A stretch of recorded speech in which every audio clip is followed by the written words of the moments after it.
Hello, good day, all of my beautiful people of the world, and especially the Dallas-Fort Worth Metroplex. My name is Miguel with More Construction, and I wanted to do a short little video about the recent baseball and golf ball hailstorm that wreaked havoc over Frisco, Allen, McAllen, McKinney, Plano areas. And I'd like to give a little some tips on how to prepare yourself for the oncoming onslaught of thousands of roofers coming into the neighborhoods. What to do to arm yourself with knowledge, how to work with insurance claims, how to deal with your insurance, how to choose a good contractor, and how to spot damage, hail damage on your roof, and also how to stay away from scams from some roofers that come in from out of town. So first, I'd like to point out, so I do work with More Construction Company, and what we do is we do full restoration of roofing, siding, gutters, fences, pergolas. Thank you, sir. So today I'm done an inspection on a home here, and we found some major hail damage across all levels of this house, and I'd like to document some of the things that you would see right off the bat. And the first thing you'll notice after a hailstorm, you'll notice your gutters, and the gutters show extensive hail damage with these marks like so.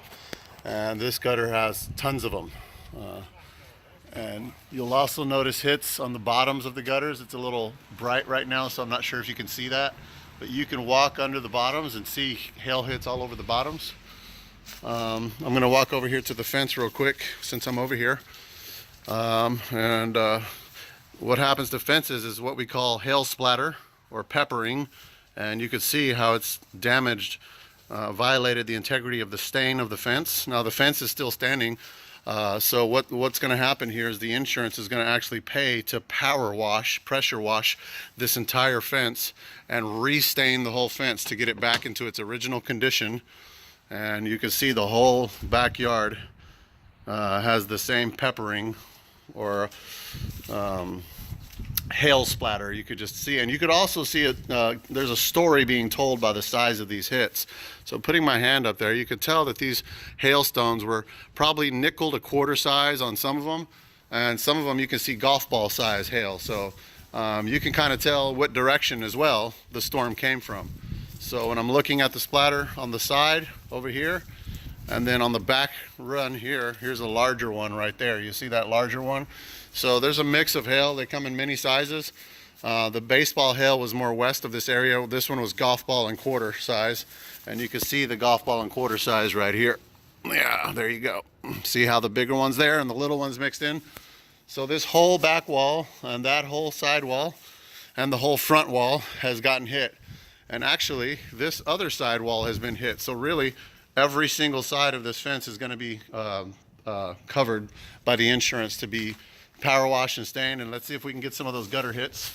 You can see some right there. Okay, so let me walk around to the front and show some other signs of damages. Now this patio cover is covering the windows back here, so there won't be any damage there.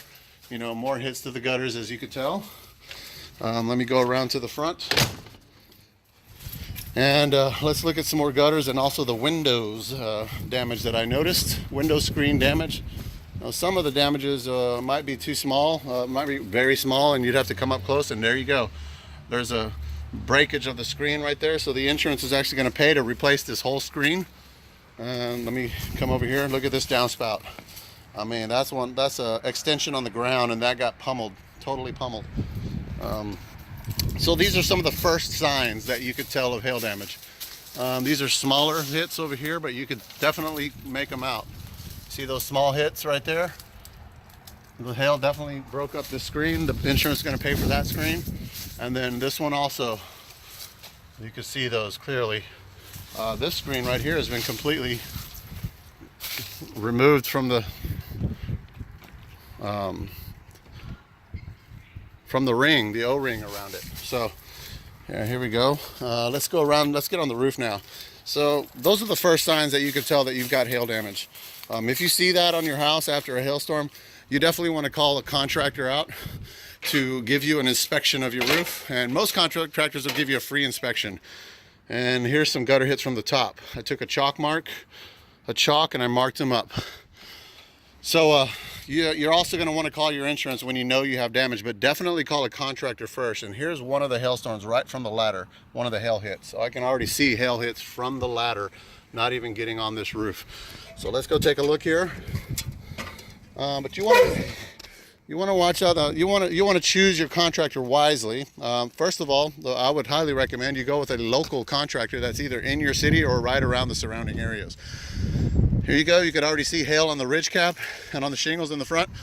It's very noticeable from the front, from the top, but you can't notice it really from the bottom. So, you know, from the bottom, you're just kind of looking up at an angle, so you don't really notice the hail damage until you turn and look at it from the top. And boom, look at the size of that one there. Look at the size of some of these right here. These are big marks. The hail smashes into the granules and knocks the granules right off and violates the integrity of the matting of the shingle. So now there's a crack in here. So now through time, oh, there's an actual hole right there. You see that? That's a hole. Now water is going to fall in, go into these holes anytime it rains. So what we have here is a 30-year architecturally designed shingle. And you know, when I find some areas that look pretty good, that's how a shingle's supposed to look. The granules are all supposed to be together and nicely. But then when you move your camera over, you start to see things like this right here. And I've circled the hits just like an insurance company would, and you'll see all these hits. There's several dozen on each side of the roof. So what the insurance is going to do is they're going to come here. Look at that one. This one's big. Put my hand right there. That's a golf ball size hail right there that hit that. Let's see here. There's another big one. So let me zoom out back here. See that? That's about a dozen hits right there. So what the insurance is going to do, they're going to come up here on this roof on each slope, northwest, east and south, and they're going to do a 10 by 10 square on the roof, 10 foot by 10 foot, 100 square feet, and they're going to look for 8 to 10 hits of hail on each square.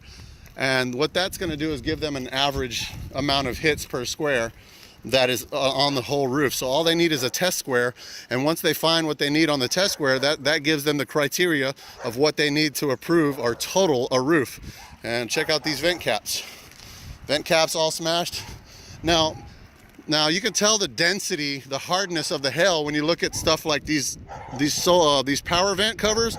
These power vent covers are made of steel, right? That is steel right there. This is aluminum, so the aluminum and the gutters are aluminum. These are going to be soft metals. That's a hard metal. Check this out, y'all.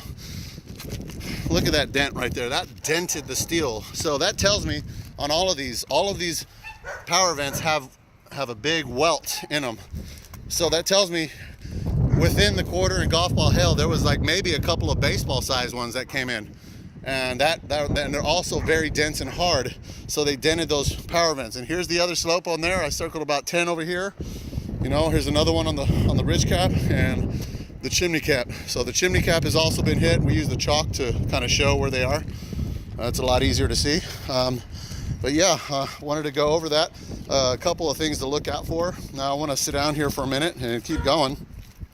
On the back here, you'll notice there's not that many that I found, because we got a tall wall here.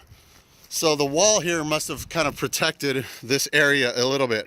So the insurance is going to come here and they're going to decide if this deserves 100% totaled out or a half partial roof or whatnot. And the idea is to get the whole roof totaled out because you have more money to work with on your claim. You know, of course, you have your deductible that you're responsible for. So when they take out that deductible, you want them to be able to take out the deductible from a larger claim so that you have more to work with. So they might argue with this back slope and say it's not enough damaged. However, when you get to basically 75–80% of the roof covered, they normally, generally speaking, just throw in the whole roof just because all 3 slopes are damaged and not the 4th one. But let me sit down here for a minute. So. And by the way, we're looking at some James Hardy siding and flashing that has been recently placed in. Now I want to express a little bit first, the contractor that you choose, you really want, for a storm like this that has multiple trades of damage, multiple things that need to be fixed. We got gutters, we got window screens, we got fencing. In some cases the siding is damaged. Oh wait, while I'm saying that, we got a crack on the siding right here. That's fiber cement James Hardie siding.